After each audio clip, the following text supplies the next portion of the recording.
Yo, What's the deal, man? What's going on? what's good? What's good? We are back What up, dude? after a nice little break. You know what I'm saying? We're back. It is the season 4 premiere of Mid Carter's and Catering Podcast. It is AJ. We got Aunt P and we got Corey Woods in the house. You know what I'm saying? Oh, what's Lord. good with y'all? Yeah, we had to start this one off pretty. I'll let you say AJ. Yeah, I mean, you know what I'm saying? Like I just wanted, you know what I'm saying? Again, I just want to check y'all temperature, make sure everything was good, everything's copacetic. I mean, like I said, we've been off for a little bit, about 2 weeks, but it felt like longer than that, you know what I'm It saying? felt like But, it felt like a month, man. It yeah, did feel like yeah. a month or so. But but we needed that break after all that, 1 year catching up and everything, and then launching the Patreon and everything like that. But we'll get into all of that later on down the line. Like I said, we got Corey Woods in the house. What's up, Corey? What's good? What's good? Hey, How y'all been doing? oh, can't complain, man. Can't complain. Just ready to get back into the mix of things again. But yeah, like you Ain't said, nothing wrong with that. oh yeah, definitely. But like we said, it's the season 4 premiere of Mid Carters and Catering, and we kind of got a real special treat for our listeners. You know what I'm saying? This is something that we kind of like had in the mix for a while. You know what I'm saying? you can't even hold his smile in. Look at him, man. That man is excited right crazy, now. We've been working on this for a minute and everything, but Ant and Corey both have already had brief moments before with this individual that we about to bring on right now. It's a real special episode. We want to be able to get this voice to our listeners at the same time. So I guess, man, like without further ado, man, we gotta bring him on. We gotta bring on this legend. You know what I'm saying? This architect, Hall of Famer. this Hall of Famer, Hall of Famer. WWE Hall of Famer, the guy who was running the show at WCW, none other than Eric Bischoff. The crowd. How you guys doing today? What's going on, man? I'm good. How are you doing? We're doing great. Another beautiful, however frigid day in Wyoming. It's about 10 degrees outside, but the sun's shining. We got about 6 inches of fresh snow, so it's all what? good. Oh man, Yeah. He's saying a word I'm trying to hear right now. Oh my god! Bizarre is last week at this time it was 74 degrees. I'm outside my property with my dog, just running around having fun. And about 4 days later, man, blizzard hits, and here we are. It's January all of a sudden. Oh wow. So that's it's funny you bring up the snow thing, because first of all, you're from Detroit originally. So being that you're talking about fresh coat of snow and everything like that, it's almost like I'm used to this. This just reminds me of home and everything of that matter. So over here we just got teased with one last day of like 70-degree weather, and then all of a sudden we just got to drop off the next day. So it's like that snow that just blew through your neighborhood and everything. It's just slowly creeping its way over to us eventually. But yeah, it's really cool though, because like I said last week, it was like beautiful fall. You know what I mean? The colors of the leaves on the trees and they're full color. It was absolutely gorgeous. And now we've got 6 inches of snow and leaves on the trees that are in full color. And so it's actually beautiful. It's just, I'm just not quite ready for the cold. Yeah. Me neither, man. But so what's been going on, man, since the last time we talked? I think it's been like a couple years, I believe. Was it a couple years? Yeah. Wow. Not much, man. I'm rolling pretty slow nowadays. I don't have a lot of projects that I'm doing. Of course, the podcast is doing well. I added another podcast, Strictly Business, which is a part of what we do here, and that's doing really well. I have fun doing that because all we talk about is the business of the wrestling business. We don't get into creative or who screwed whose wife or who screwed who out of a top spot, or we don't get into that typical nonsense. We just talk about the business of the business. And this week, it just dropped last night. I had a guest on by the name of Adi Shankar. Now that might not be a name that you're familiar with, but you will be in the next several years to come.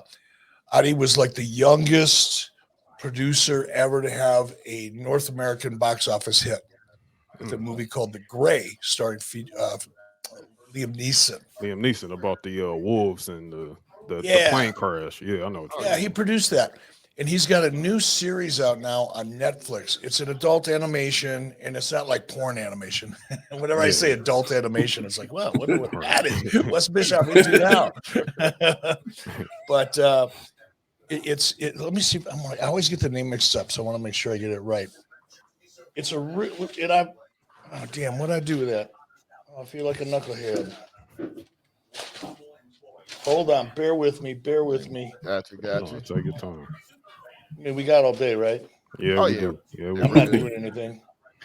Captain Laserhawk. That's right, Captain Laserhawk. And it's kind of a futuristic sci-fi thing, but it was so cool. And I actually, I did this interview with Adi. I had never met him before. I'd never talked to him. But Diamond Dallas Page reached out to me and said, hey, I have this friend. His name's Adi. Told me a little bit about him. He's got a new series coming out on Netflix. Would you have him on your show and just to help give him some publicity? I said, sure, man. Anything to help a friend out or a friend of a friend, I'm happy to do that. So I scheduled it, and then I got up early in the morning the day I was going to do the interview. I think on Wednesday or Thursday. I think, I better watch this Captain Laserhawk thing so I know what the hell I'm talking about. And it blew me away. It was so badass. Now I think I'm hooked. I think I'm actually a fan of that style of animation. It's kind of like a combination of, it's got kind of like that Japanese anime vibe to the animation, but the story and the voice, so everything was so cool. And Cody Rhodes is featured in it as well as Kenny Omega. So that was the show. Wrestling connection. Okay. So guys, check it out if you will.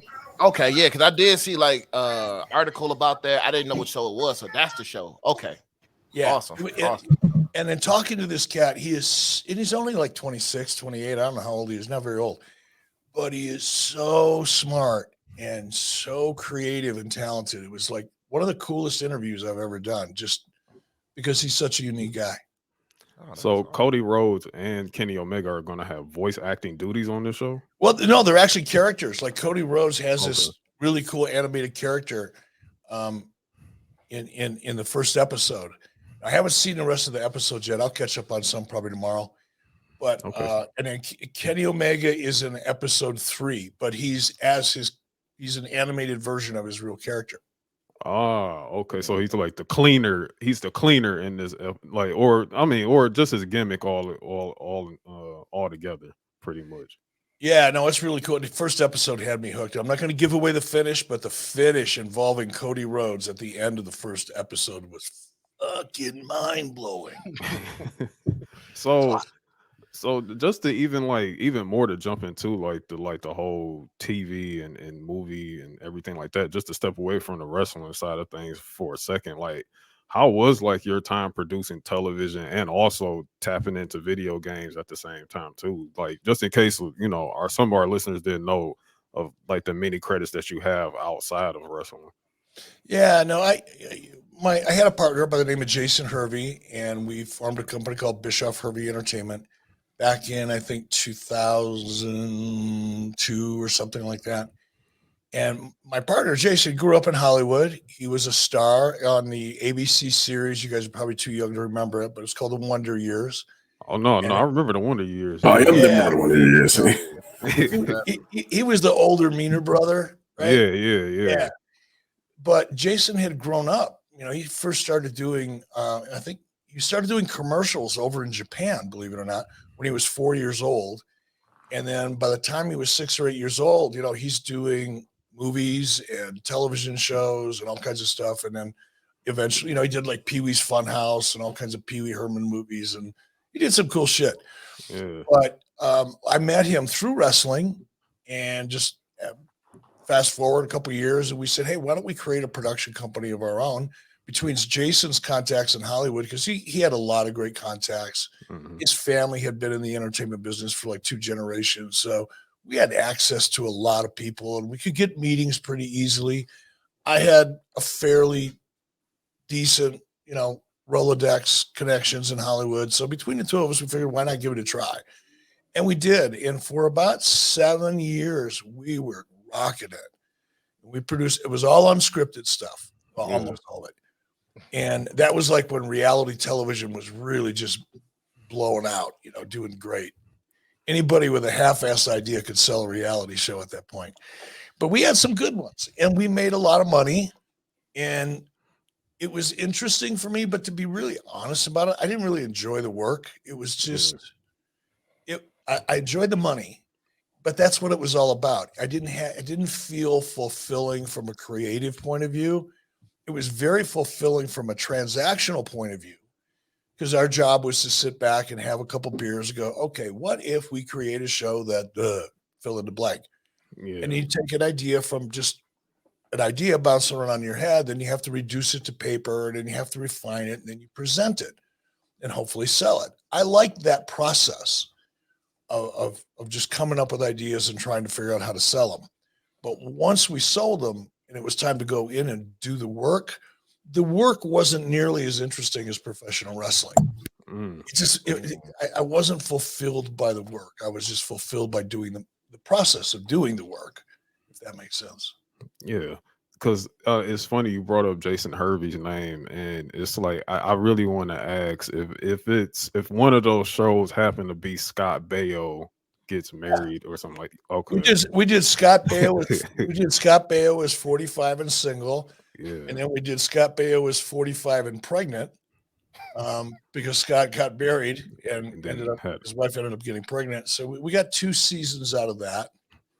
And then we did another series with Scott. Now, this one was scripted. It was a scripted series called See Dad Run. Okay. So, I mean, it was fun. It was fun to do a scripted series because I'd never been involved with one before. And, you learn. And it's, I love doing projects where I learn something new. So that was a fun one. But, the TV business sucks. It used to be fun, but it's gotten so corporate and so risk adverse that it's more like working for a bank than it is working in Hollywood, which used to be a really super creative. People would take risks. That's how you get good shit is, you can't come up with something no one's ever done before if everybody's afraid to take a chance. And absolutely. That's exactly what Hollywood has become. Well, speaking of like taking chances, right? You know what I'm saying? Like, as if like you took a chance on yourself, right? Because like back in 1994, like you became the executive producer and like senior vice president of WCW at the time, and like before all of that, you had to start off in AWA. So like, what exactly like how did that all come to be like in AEW and I'm sorry, AWA. AW. Yeah, so many W's. You know what, AJ? I never had any desire to get into the professional wrestling. I was a fan of professional wrestling, but the idea of becoming involved in the business never. I first started watching wrestling when I was a kid growing up in Detroit. I watched big time wrestling on CKLW, Channel 9 out of Windsor. And that's where I first started watching it. I'm watching Sheik and Crusher and God, who are some of the other ones that I remember? I think it was Ivan Putski came through that territory a couple times. But that's why, I was a kid growing up, and that's where I first fell in love with it. And then I left Detroit, moved to Pittsburgh, didn't have any friends, but I had professional wrestling. So I could, but I was shocked because when I moved to Pittsburgh, I was like, wait a minute. What do you mean Bruno Sammartino's the heavyweight champion of the world? Because he wasn't the heaveweight champion of the world in Detroit, right? Right. And this is before cable and internet, obviously. This was before This was before push button phones, for crying out loud. Yeah. So, I figured it out. And then, I fell in love with wrestling in Pittsburgh and moved to Minneapolis, and same thing happened. But in Minneapolis, when I was like 15, I moved to Minneapolis from Pittsburgh. And the big dog there was Vern Gagne. in the AWA. So I became a fan of that. Got to meet Vern Gagne when I was in high school and after high school. I wrestled in high school, and I also wrestled in Greco-Roman freestyle amateur wrestling, AAU wrestling. And Vern was very much a supporter of amateur wrestling. So I had this idea for a game. I had a friend, partner, Sonny Ono. Sonny and I got drunk one night where we were sitting in a bar after a karate tournament and came up with this crazy idea for a game called Ninja Star Wars. And we designed the game, and I had like 3,000 of them manufactured over in Korea and then had them shipped back. We thought, okay, we're going to be millionaires. This is going to be great. So the games all got delivered to the United States, and we went, well, shit, how are we going to sell these things? Great idea, fun game. No idea how to market them at all. Yeah. So we tried a couple things, did some in-store demos at malls and things like that. And people loved the game. It was a good game. But we had so many of them, we didn't know what to do with them. So I thought, wait a minute. I'm going to call Vern Gagne, because I know if I say, hey, Vern, you don't remember me. My name's Eric Bischoff, but I wrestled at Minnetonka Senior High School, and I wrestled on the AAU freestyle Greco-Roman team. He might take my call. So I what the hell? I got nothing to lose. All he's going to do is say no. Yeah. Doesn't cost me a dime. Heard it before. It's free. People tell you no all the time. Oh, of course. So I called him up and did my pitch, and he said, sure, come on down. So I went into Vern's office, and it was like 8 or 10 people sitting around this big long table, and I took out the game. The game was essentially 2 felt vests with a little Ninja Warrior silkscreen on the front. And this is back like during the Karate Kid thing, right? Okay. So we had the headband, like the Karate Kid headband, but we had a real thin plastic eye protector. Okay. And then you get 3 red stars and 3 white stars. And the stars were, about as big around as my fist, but they were Velcro, and they were weighted down in the middle with a little washer or something. So there was enough weight to it. It was padded, safe. Yeah. And you basically chase each other around. So if I get my 3 stars on you before you get your white stars on me, I win. It's like ninja tag is what it was. So we're chasing each other ninja around. Laser tag. Yeah. Only this was before lasers. Yeah. So we're playing this game, and everybody loved it. I did the deal with Vern. We started advertising the game on his wrestling show, because back then he was on Monday through Friday at ESPN from like 4 to 5 o'clock or 5 to 6 o'clock, whatever it was in the East Coast. And it did all right. But I got a phone call from somebody that worked in Vern's office and said, hey, Vern would like you to come down. We want to talk to you. Okay, I'm either in trouble or this is going to be fun, one way or the other. Yeah. And I sat down, and they offered me a job to come in and work in sales for the AWA. And honestly, on the way down there, it never crossed my mind that they'd actually offer me a job, because it's just, I just didn't think it was possible. Yeah. But they offered me a job, and, 48 hours later, I had an office, and I'm working in the professional wrestling business. It was really just being in the right place at the right time. Yeah, that's exactly what it sounds like. Because how many years did it take for you to get from that? Because I think if my memory serves me correctly, you were like a kind of like a backstage interviewer, like talking with talents and everything like that. So it's like, how many years of that? How many years of performing in that way did it take for you to get to WCW? Well, what's interesting, AJ, is I wasn't hired to be an on-camera person. I was hired to do what they called sales, syndication. And syndication was nothing more. When they hired me to be in charge of syndication, I didn't even know what syndication meant. Right. I didn't even know what it meant. I just said, sure, I'll do that. Yeah. Sales is sales. It doesn't matter. Right. It's all the same thing. You just have to learn, what you're selling. But my job was to take the program that he produced, and convince independent television stations around the Midwest to carry his show, either on a Saturday or Sunday. And we weren't getting paid for it at the time. It was called a barter deal, where we would give them the show for free. They would keep 6 minutes of commercial time. We would keep 6 minutes of commercial time, which enabled Vern to use that show to promote wrestling events in that local market. And that's how territories made their money. Nobody was paying for, there were no licensing fees back then. Right. More often than not, a promoter like Vern or even Vince McMahon Sr. would pay a television station to carry their show.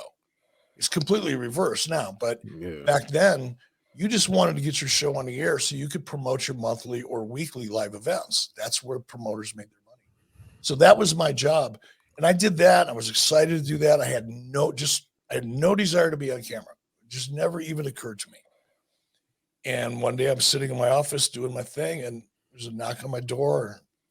In comes, I think it was Greg Gagne for his son.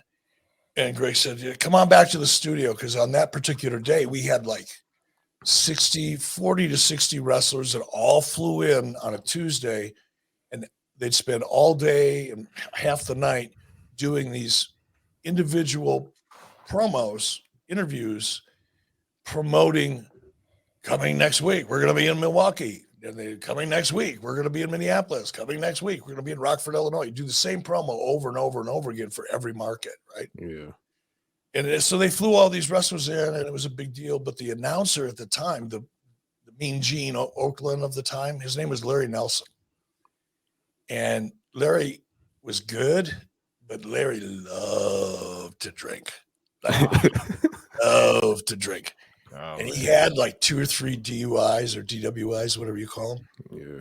And he got popped the night before on a Monday night. He got popped and he was in jail, and he couldn't make it to do the interviews on Tuesday.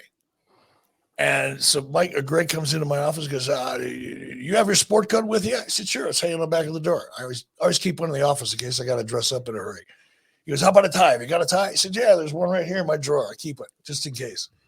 So I threw on my tie, threw on my sport coat, went back to the studio, and there's Vern, standing there, and there's like 40 to 60 wrestlers all standing around looking at me. I was the new kid on the block. I was like the geek, office geek, right? Yeah. And Vern says, okay, so here's what we're going to do, kid. You're going to stand there in front of the camera. You've seen Gene Oakland, right? You know how he did. So, yeah, we're going to count you down. It's going to be 10, 9, 8, 7, 6, 5, 4. And then they're going to point to you. When they point to you, then you just do the promo. I said, what? Oh, shit. He said, it's very simple. You just run down the card, tell them what time it is, tell them where they can buy their tickets, and you got to do that in about 30 seconds. I said, all right. So once you get going, you'll see the cameraman. He's going to count you down. When you start shaking his fist, that means you got 10 seconds. And then 5, 4, 3, 2. But you got to get all that stuff in 30 seconds. Or sometimes they were a minute, sometimes they were a minute and a half. Yeah. Depending on if I was having an interview with talent or not. I said, okay, let's do it. So I'm standing there with Larry Zbyszko. He was my very first interview with Larry Zbyszko. And I'm standing next to him. And the cameraman's giving my countdown. He gives me my cue. Keep in mind, there's all these wrestlers standing around watching the new kid, right? I'd never done this shit before. I'd never thought about doing it before. It's no training, no nothing. They just pulled you out of sales and threw you in front of a camera. I'm sitting behind my desk drinking a cup of coffee, selling shit, and the next thing I know, I'm standing in front of a camera. So Larry's standing next to me. 5, 4, 3, 2, 1, boom. And I go, eh. I forgot what I was supposed to say. Larry bends over. I mean, he's just about ready to fall down. He's laughing so hard. I look up, and there's 40 to 50 wrestlers who are laughing right along with him. Yeah. I'm thinking, what the hell did I do this for? But I got through it. I eventually got, not that day. I sucked at it all day long. And what should have been a 12-hour day ended up being about 18 hours because I sucked. And then, of course, those 40 to 60 wrestlers were so thrilled to have to sit around there that much because I was so bad at my job. But actually, the next day, Sergeant Slaughter, Larry Zbyszko, a couple other guys said, okay, look, we're going to work with you. They came back to the studio, and they hung out, and they said, let us help you learn how to do this. Right. And I worked on it, and I got to the point where I could get through it in a reasonable amount of time. It was really bad, but it wasn't horrible because they were going to hire somebody to replace me anyway. I was just a temporary fill-in, right? So they hired this other guy, believe it or not, he sucked worse than me. He was really, really, really bad. And that didn't work. So then I did it again a couple weeks later because they hadn't found anybody yet. And they found another guy, and I was grateful. I was like, man, I don't want to be out here. I don't want people laughing at me. I'm no good at this shit. I don't need it. I'm going to go back to my office and sell shit because I'm good at that. And they brought in another guy, and he lasted about 2 or 3 weeks, and then they got rid of him. And then finally, they just brought me in and said, "Let's just figure it out. Well, eventually, he'll get good at it." Yeah. And I got to be decent, and then they had me starting to do play-by-play, and I was actually much better at play-by-play than I was holding a stick. And I had fun doing play-by-play. I enjoyed it. It was easy for me, easy to learn. And so that whole thing, I was started about 87, maybe early 88. And by 1991 is when I first went to Turner. So it took a couple of years of learning how to do that stuff. Doesn't come overnight. So, Definitely not. so if we like fast forward a little bit, because the way you described it, the way you just got thrown in front of the camera. So you fast forward to like 1997, which is when I was 10 years old at the time.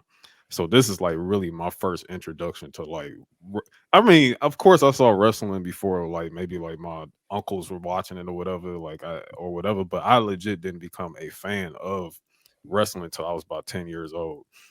And you fast forward to 1997, like how you just said, like, yo, they threw me in front of a camera, no training. I was whatever, dribbling over words and everything like that. I cannot tell any of that because by the time I saw you in WCW and the NWO doing commentary, because I believe y'all came on at 8 o'clock our time. So Right. by because y'all were live and WWE was pre-taped. So which came on at 9 o'clock. So I already knew, like, okay, at 8 o'clock, the NWO is going to be on TV, like, period. You know what I'm saying? So I go in to watch it, and then the first thing I see Hall, I see Nash, I see Hogan, and then I see you, and I'm just like, who is this guy? Like this guy right here. This whole time, I don't know. Like, oh, this is a guy that actually runs the company the entire time. Like, you were really like my introduction to an authority figure in terms of like storylines and everything like that. And it's just so funny, like again, like hearing like, like you didn't have like you seemed completely comfortable at that time. Well, Like it was 10 years later. yeah, I had a long time to get comfortable. I think no matter what it is, if you do it consistently and you put some effort into it, even a little bit of effort over 10 years, you figure it out, yeah. and I got good at it. I mean, I know I know I was a good character. I was actually a great character, actually, but it took time, and I went through my WCW thing and ended up working in WWE as a general manager. And I actually got better there, because it was a different way of producing and the expectations were different. And I had to stick to a script, which I had never done before. I'd never worked with a script in WCW, but in WWE, I'd show up and I'd go, okay, here's your scripts for tonight. What? Now I got to learn how to memorize shit. Okay, I'll figure that out too. Yeah. But I actually got better at it. I got better direction from them. Kevin Dunn was a great director. Vince was helpful. Bruce Pritchard became one of my best friends, and he was really good at helping me develop inside of WWE and get used to their way of doing things. Now, could You we didn't ad-lib any of you didn't ad-lib any of that?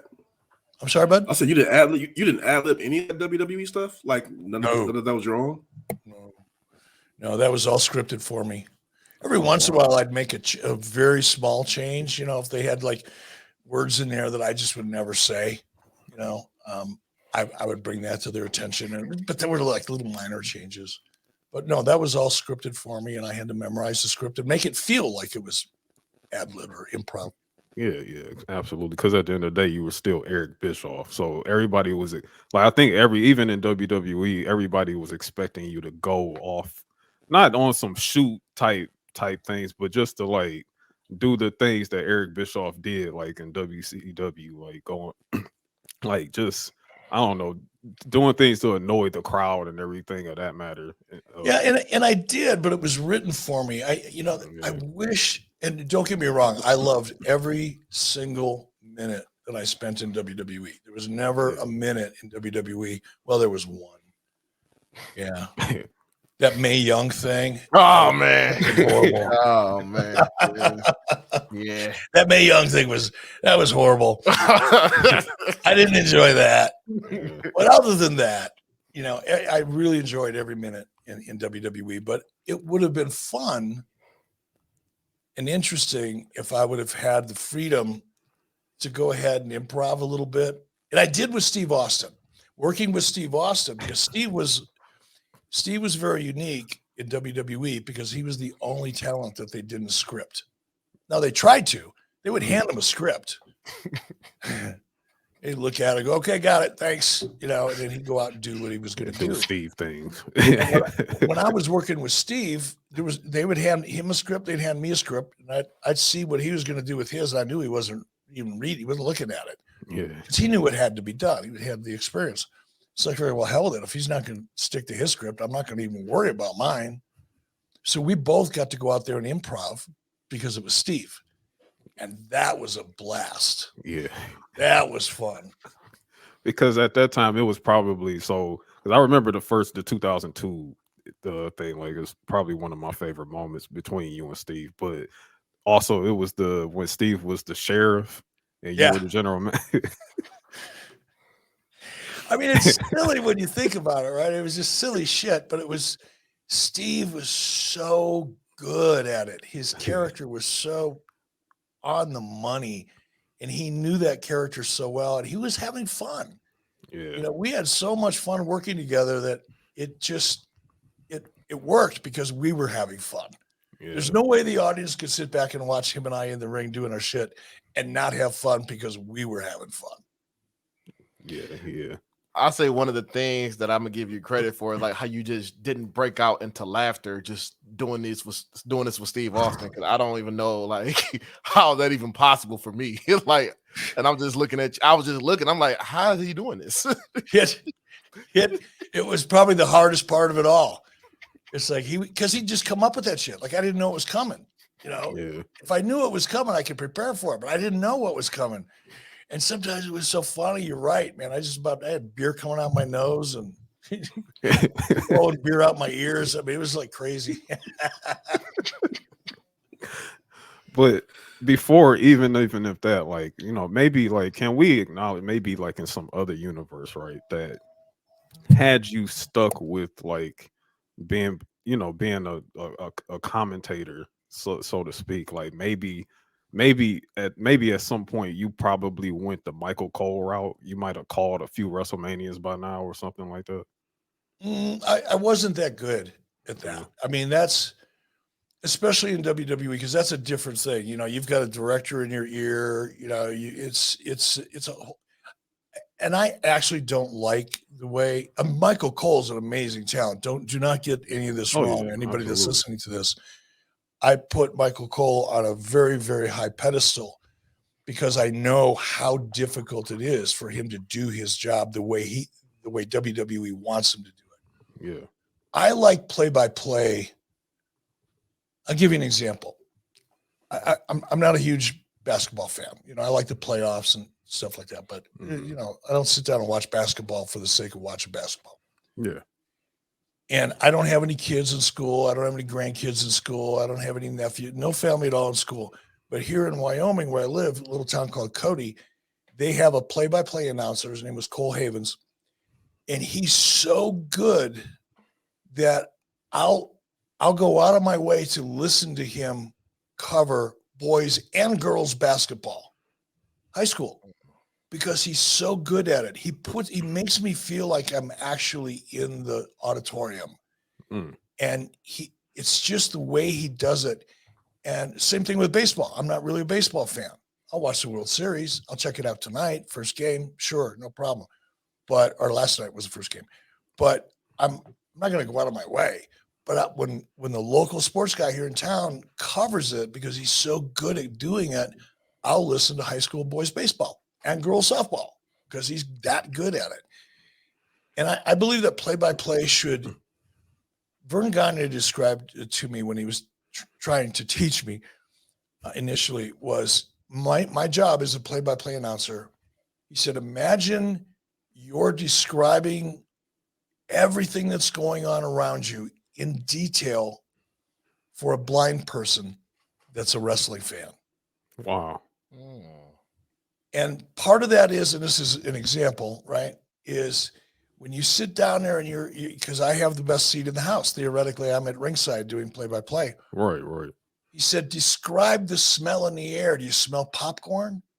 Do you smell beer?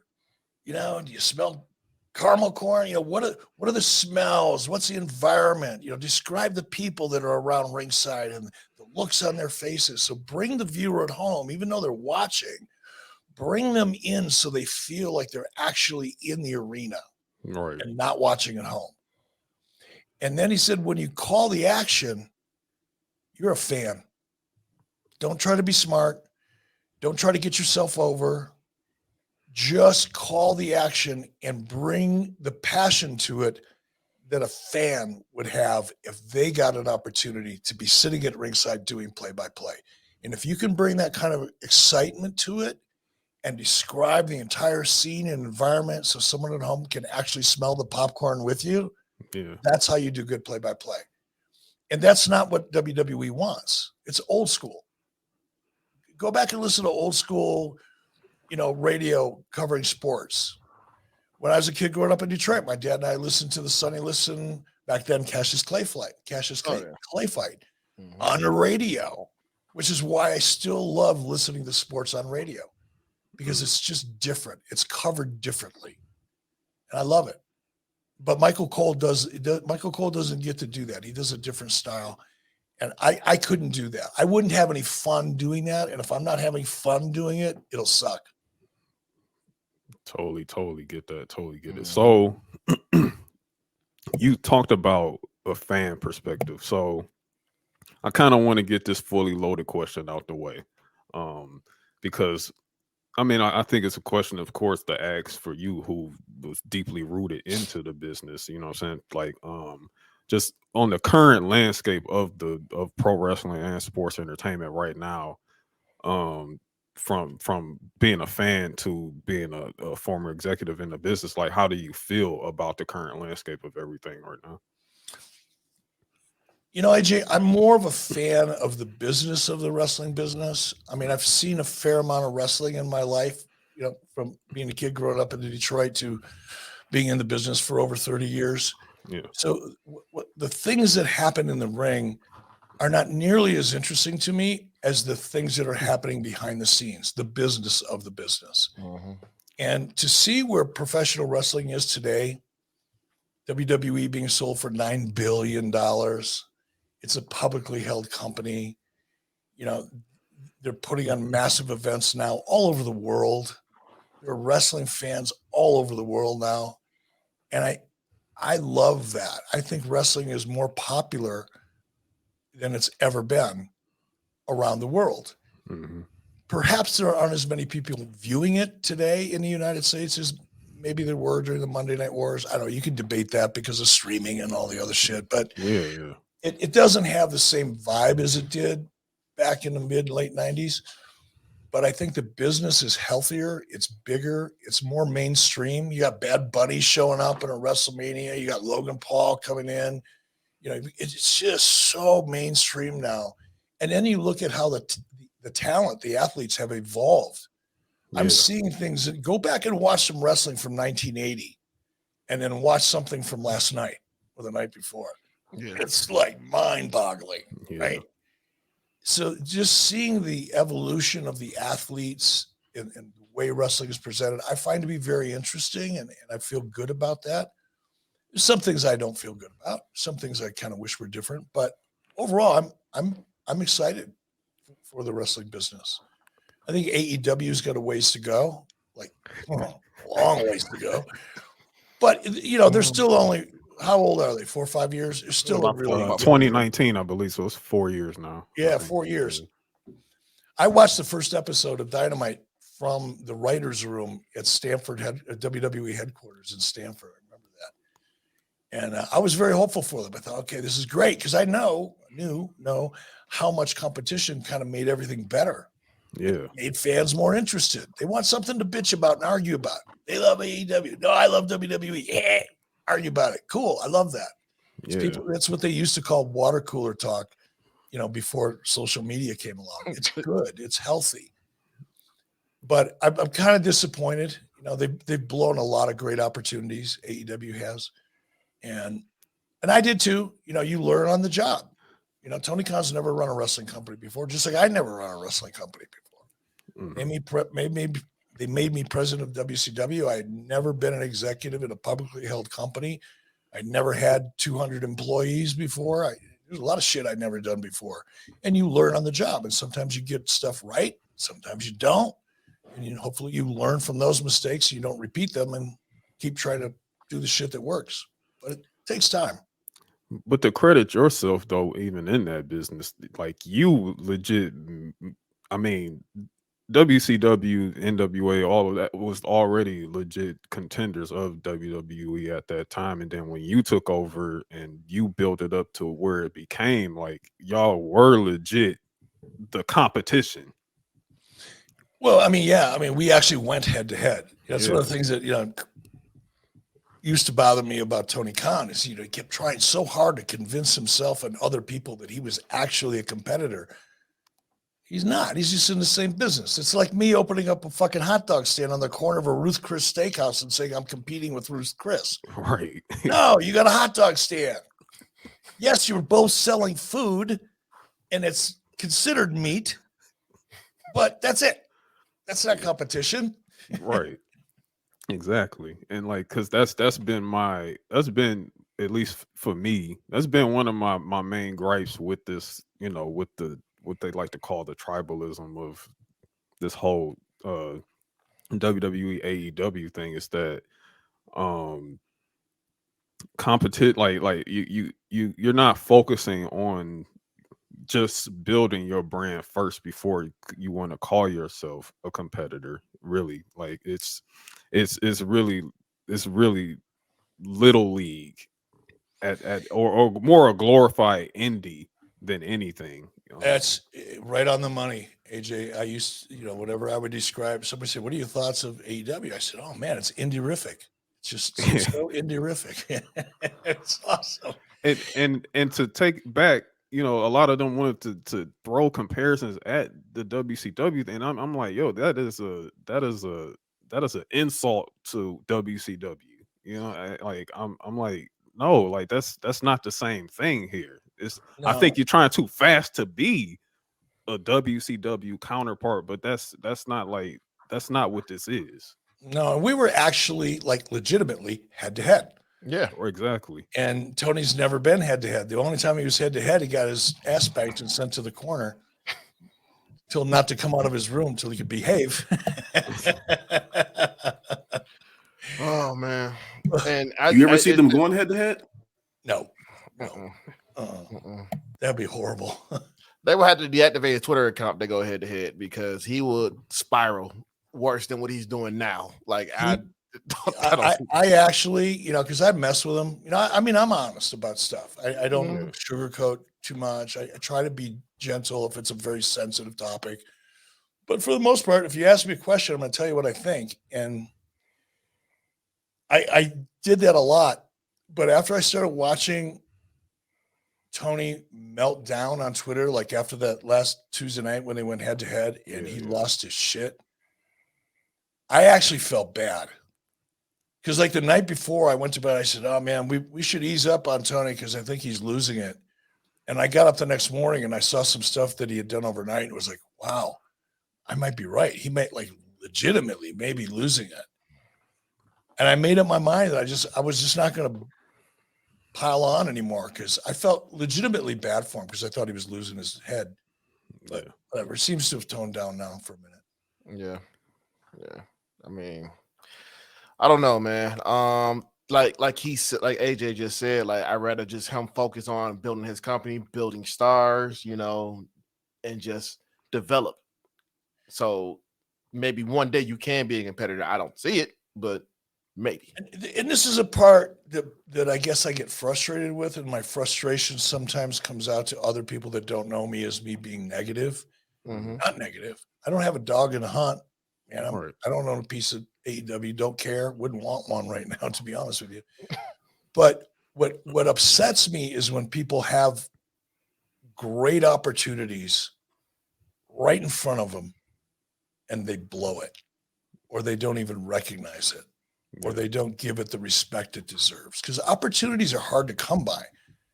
I got lucky. I was in the right place at the right time. I had a certain type of personality at that time. Everything works together. And I was fortunate that way. And I know that I was almost, it was a blessing because I didn't try to do any of it. It just all happened in spite of me, actually. But when you have an opportunity like Tony has, and you don't take advantage of that opportunity, you don't surround yourself with people who know more than you do. That's what the mistake Tony's making is that he wants to be Booker of the Year. He wants to be Vince McMahon. He wants to be what Eric Bischoff was back in the 90s, when WCW was hot. He wants that recognition, but he's not willing to surround himself with people who are smarter or more experienced, not smarter, but just more experienced and more talented than he is in certain aspects of the business. He wants to be the creative guy. He's not.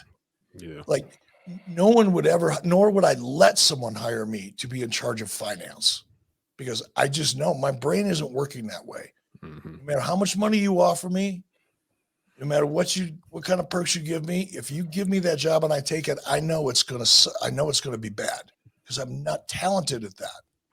Different people have different skills. Creative people are generally not that well organized. Creative people are not very analytical.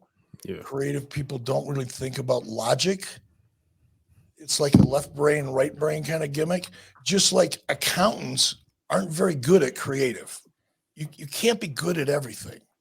So know what you're good at, and then don't be intimidated to hire people who are way better than you at the things you're not good at. That's what Tony should be doing. But instead, he wants to be the guy, and he doesn't know how to craft story. He doesn't have the discipline. He doesn't understand it. He's not good at it. He's good at other stuff probably, but he's not good at that. I would say he's good at buying indies. He's good at buying other promotions. I think Tony is very analytical. I think Tony is, and this becomes that left brain, right brain kind of difficulty. I think Tony's super smart. Don't get me wrong. I think he's really, really, really smart. I think he's very analytical, and he can understand analytics and data in ways that I never could. Most people never could. Kind of like Rain Man that way. And people like that really impress me. They can really see pictures. They can look at a set of numbers and they can see a picture in their head. But he's not good at creative. And that's the part where if he would just find somebody that really understood how to, because that's all he's got to do. He's got all the talents in the world. He's got all the money in the world. He's on a great network. He's got great support from his network. The only thing that's missing is his ability to tell stories and create stories that make people interested. He does the fantasy wrestling match. The work shoots. It's just I mean, prime example. We got MJF versus Kenny Omega on a random Saturday. No story. Why? It's like you say, hey, why don't we book this guy and this guy? Okay, why? What's the reason? What? It's like going to a movie and dropping into the middle of the movie, and you didn't see what set the movie up. You didn't see the first act, so you don't know who the characters are. You don't know how the characters think. You don't know how the characters feel. You have no idea what kind of journey those characters are on. You just pop in the middle of the movie. And that's exactly the way he books. And then, like, the continuity errors is on the side. You got Wardlow talking about MJF while this is going on. Exactly. It's just like, where, like, perfect example. Wardlow be in this instead of Kenny Omega? And more than likely, I don't know this is a fact. I'm just guessing here. And I say that not for you guys, but for everybody that's going to listen to this. And all the dirt sheet writers are going to, not all of them, because some of them are really good guys and they do a good job, but some of them are just shit stains, like Dave Meltzer. Yes, I love it. I love it. I love it. I would play air I love horns right now, but I love it. I'm gonna let And I'm gonna let they'll pick out Eric cook. they'll pick out one thing I say and then blow it up in a headline without listening to the whole thing. Right. But yeah, I mean that's a perfect example. AJ is it's consistency, it's continuity, and it's just understanding how to build and build and build and build and build and build and build till you get to the pay-per-view. Right. And then either blow it off or let it grow even more if it's a hot angle. But it's a dream match. He just throws matches together because they're exciting. And I bet you the reason you're looking at MJF and Kenny is because Tony's looking at the ratings and going, oh my God, I'm getting killed. The internet's grilling me to death. So I got to do something big. I'll do a dream match. Nope. No reason for it other than they're two big names. Would you have given that match away for free TV? I gave away Bill Goldberg and Hulk Hogan. So Yeah. the answer is yes, but I had a story. I wouldn't have done it without a story. Great question, by the way. But we had a story in place. Yeah. That is. I don't know, man. It's just like all he seems to do is dream match. I got a dream match for you coming up right here. Work, shoot, dream match. It's just, come on, man. Well, look, this is me trying to be a better person because I know I have to work at that. So it doesn't come naturally. But we'll give him some time. Yeah. Like I said, he's learning on the job. Yeah. I hope he gets a creative guy that will help him with that, and he could just focus on the analytics and the business side of things because this isn't working. And if I'm not mistaken, I believe the analytics comes from because he was working in analytics for the Jacksonville Jaguars, correct? That's what I understand. I've heard that, and that makes sense. It's also a job you could give someone because they can't fuck shit up too badly. Yeah, you know? Right, exactly. You go analyze those numbers and come back and tell me what you think. Right. Not talk to the team. Stay away from the coach. I don't care who you want to sign. Just go study those numbers. Exactly. So, like, while we in AEW, because again, we're talking about like even like different through the time. Like, how do you feel about like all this jumping ships all of a sudden? Like, and I'm not even just saying like, because I mean, of course, it's WWE is always the bigger name of jumping ship too, but we're starting to see a reemergence of TNA. You know what I'm saying? The whole rebranding of TNA just happening now, where it seems like they may be like on the trending upward sooner or later, or of that matter. And we're starting to see like when it, as with AEW, we starting to see people are leaving or people are rumored to be leaving AEW. And then at the same token, it's almost like they're trading like older individuals over to AEW all of a sudden. So like how are you feeling about these moves? So I think it's pretty interesting. And Jay Cargill, I think, is the most interesting example. Yeah. Because Jade showed up first time anybody ever saw her in a wrestling ring was in AEW. Her first, I was there when she was working with Cody and Shaquille O'Neal. I was on that show, and I saw her and I went, "Oh my God!" I mean, not in a pervy way, maybe a little. Because she's so young, she's like my daughter's age. Yeah. But she doesn't look real. She is so perfect that she doesn't look real. She looks like a walking, talking Marvel character, like right out of a movie or out of a comic book or video game. But she was pretty awkward in the ring because she was green and she was new. Mm-hmm. And they gave her a push. They gave her a lot of wins, the kind of the Bill Goldberg, thing, try to get her over. And then she kind of just fell by the wayside. You didn't hear from her for a long time after that initial push she got. Yeah. And the push lasted a while, don't get me wrong. But then she just kind of faded into the background.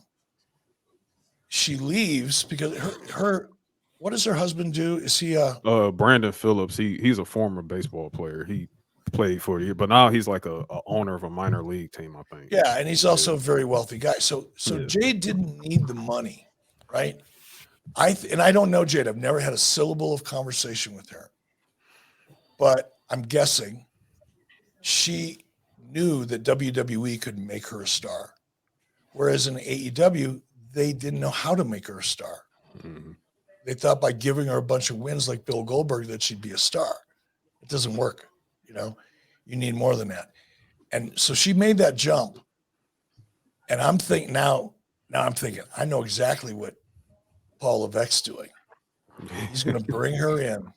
He is going to shoot her to the freaking moon. She is going to go on a rocket ride like nobody's been on in a long time. A, because she deserves it. Mhm. And B, because Paul is sending a message over to AEW and all that younger talent that watched what happened when Cody Rhodes left AEW, and then he went on a rocket ride. Now Jade Cargill left AEW, and she's about to go on a rocket ride. So if you're a young talent in AEW and you haven't even been on TV in 6 months, your check's showing up, you're getting paid, but you haven't been on TV, and you're seeing some of the people that you work with and going on rocket rides every week. What do you think that's going to do?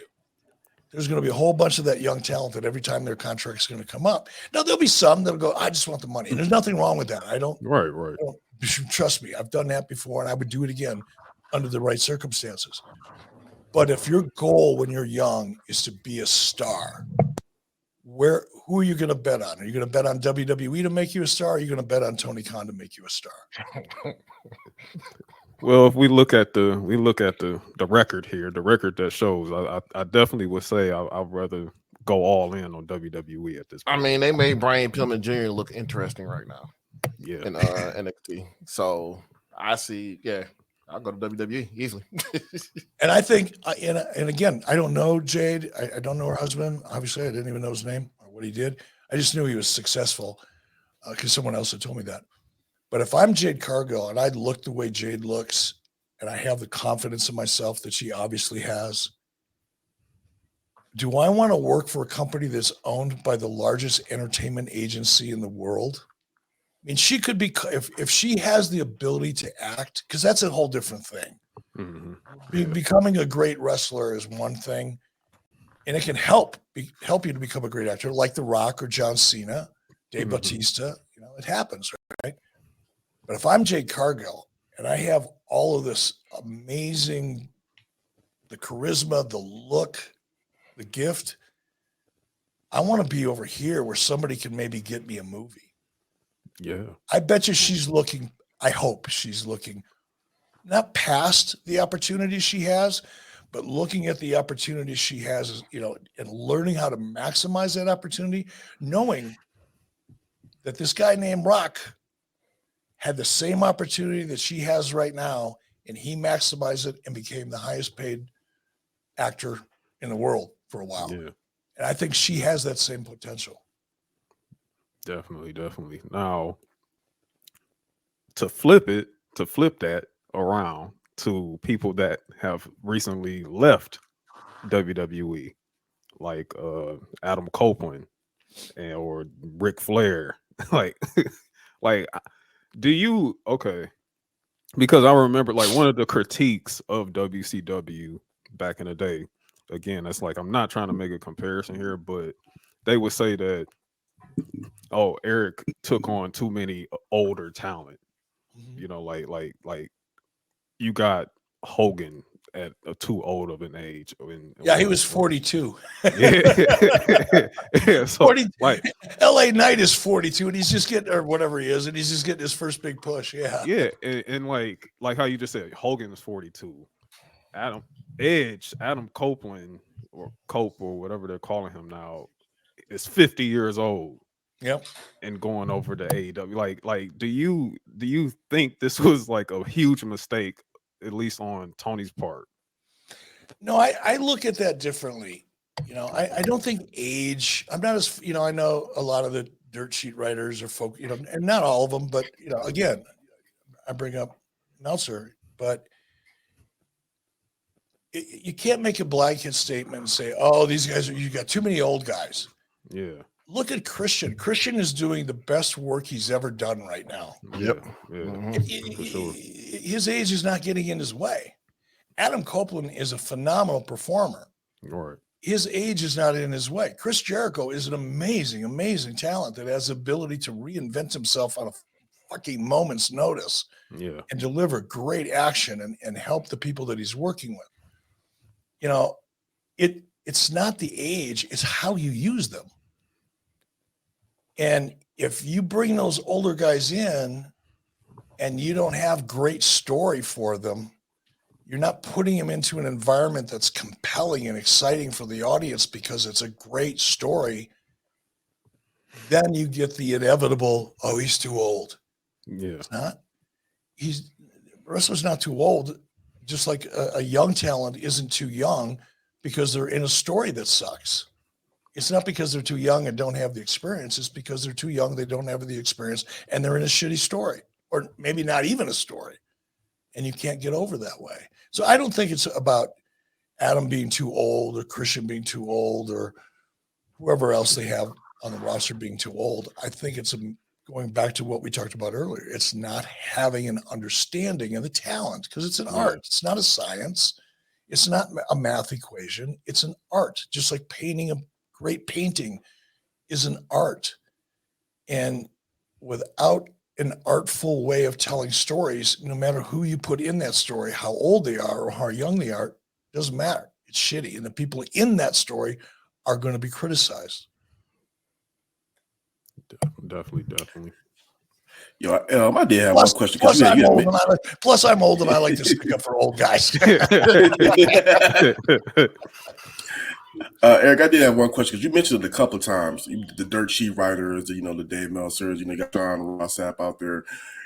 With the way social media is right now, we're being able to see more, I guess you could say, access to rumors and behind the scenes stuff than ever before. Do you think that some of these dirt sheet writers are doing a disservice and a damage to the business in a journalistic way? First of all, I follow Sean Rossap, and I know he's kind of a controversial character because he fires back. You give him shit, he'll fire back, and he'll give you shit back. So that kind of creates hard feelings or strong feelings, one way or the other. But here's what I found with Sean: he double checks, he does research, he verifies to the best of his ability. So in my book, I'll follow him, and I'll listen to what he has to say. Dave Meltzer is the worst of the worst of the worst. Exactly the opposite. He is doing harm to the business, and I've said this a million times. He's cancer to the business. Yeah. And there are guys like, Sean Rossap, I mentioned, Mike Johnson from PWI, right, Dave Shearer from PWI. Mm-hmm. There are others like them that I actually do think have credibility, and I think they help the business. Yeah. Because the more you learn about something, the more interested you can become in it. As long as you're learning facts and you're not listening to some freaky fucking 6-year-old geek who's trying to get popular by talking about things he knows nothing about. I read something the other day. Meltzer's now, referring him to himself as a business analyst. Get the fuck. This fucking guy has never run a Kool-Aid stand. Get the fuck. All of a sudden, he's a business analyst. It's like, are you kidding me, dude? Oh, I think he got tired of trying to convince people he was a legitimate journalist, so now he's going on to business analyst. He's bad for the business, but there's a lot of them that are good, Yeah. And I think that engaging the social media audience and getting them to participate and talking about the behind the scenes aspect of it's what's look, ESPN wouldn't survive if it wasn't for talking heads, sports guys talking about what's going on in the locker room and what's going on in the front office. And it's really the business of sports that keeps people engaged. So I don't think talking about those things in and of itself is bad for business. I think when you have shit stains like Dave Meltzer doing it, it's bad for business. I must say that there's one thing I do enjoy thoroughly. Is first of all, watching you on like Dark Side of the Ring shit on Meltzer, and now being able to witness it firsthand on my platform. Thank you so much. Thank you. You're more than welcome. Hey, if you guys need to have somebody come on and dump on Meltzer, once a month, you've got my number. You know how to find me.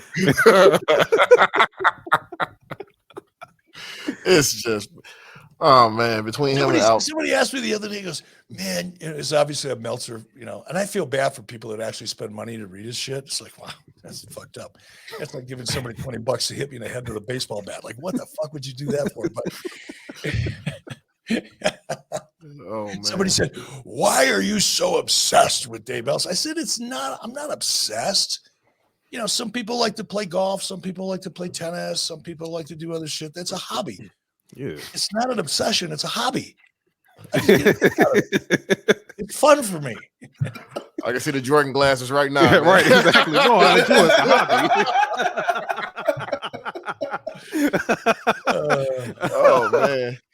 Like Not- so, like oh, I'm No, you now gonna the say something? obsession is you taking your time to defend Meltzer. That's an obsession right Yeah. there. Like, how do you take time in your life? Like, why are you picking on Meltzer? Like, come on, man.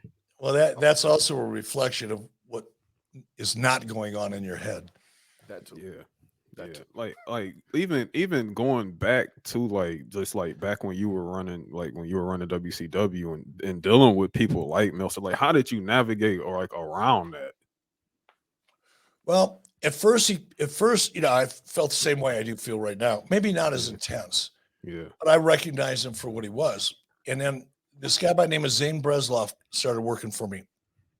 Zane used to be a promoter for WWE, and then he left WWE and came to WCW. And Zane and I were really good friends. I liked Zane a lot. We did a lot of fun stuff together, and we did stuff together outside of wrestling. And he loved to go to Vegas. He was a massive gambler. Sports betting. He never played tables or anything like that. yeah. But he didn't drink, none of that.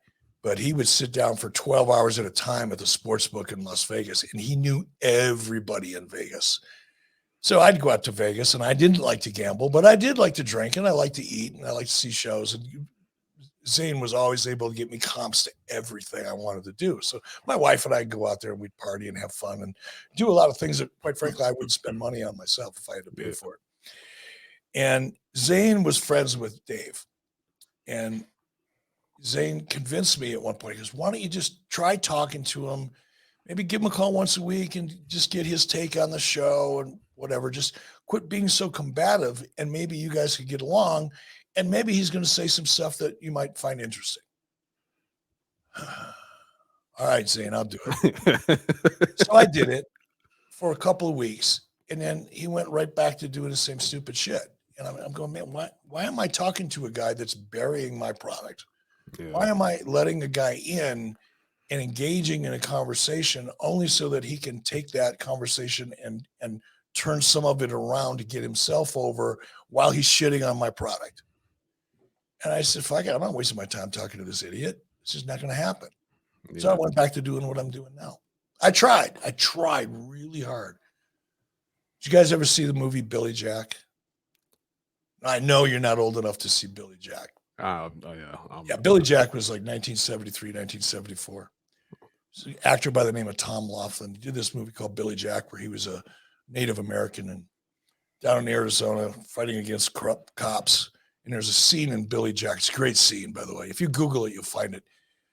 A bunch of kids that were from the reservation were in an ice cream shop. And I know exactly where this was filmed, by the way. It was filmed in Flagstaff, Arizona.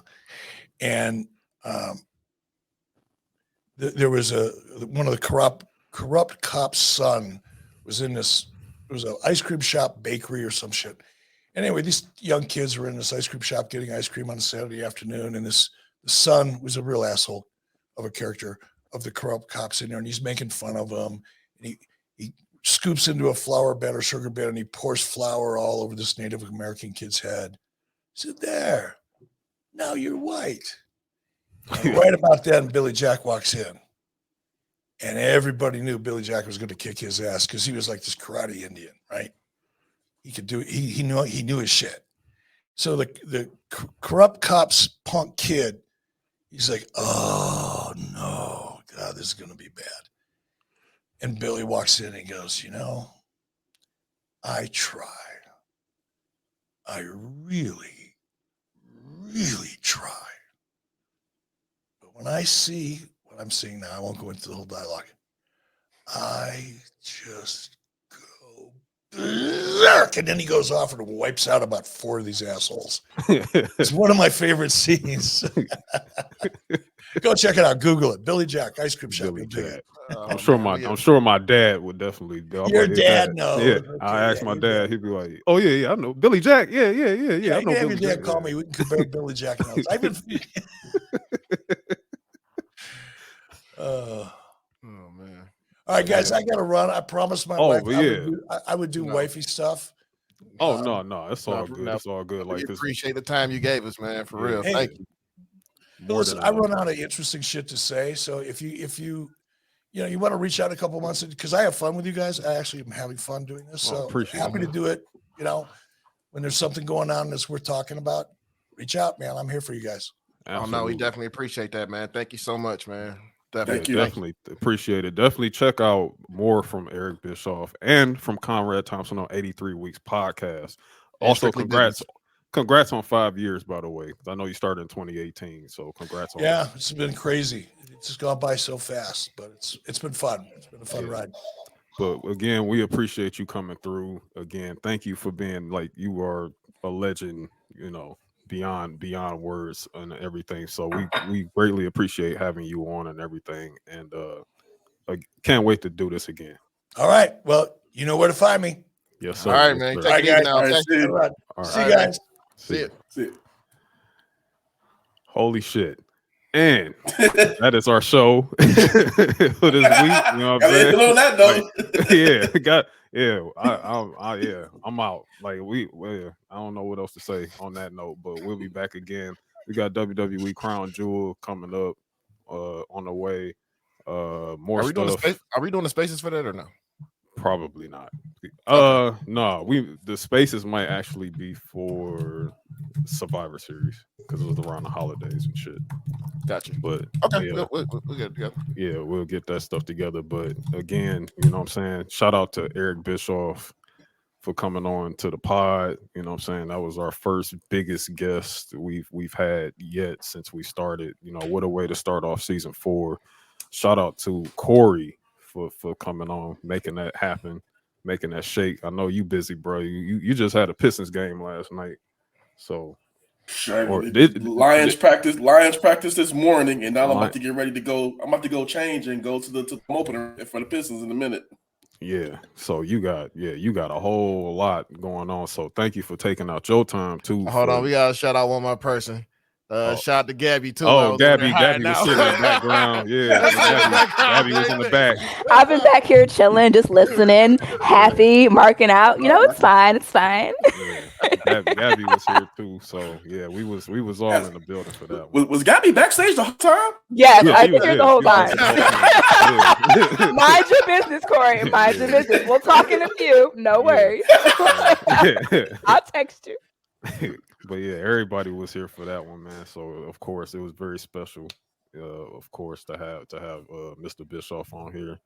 And boy, oh boy, did he shot. He definitely did a shoot. I thank you. Oh, he had his guns ready. I'm always here for Metzler slander. So please continue. Yeah, that's gonna be it's gonna make for a very interesting week. That's for sure. Coming very much so. We got a lot of work. Yeah, we got a lot of work to do, man. So yeah. But again, shout out to everybody that's gonna be listening to this, is gonna be watching this and everything in that matter. Shout out to again, Eric Bischoff, Conrad Thompson, 83 Weeks podcast, also Strictly Business with Eric Bischoff. Definitely check those out. 2 very, very good stuff. Again, thank you to our listeners, and we'll see y'all again next week. Yes, sir. Peace. All right.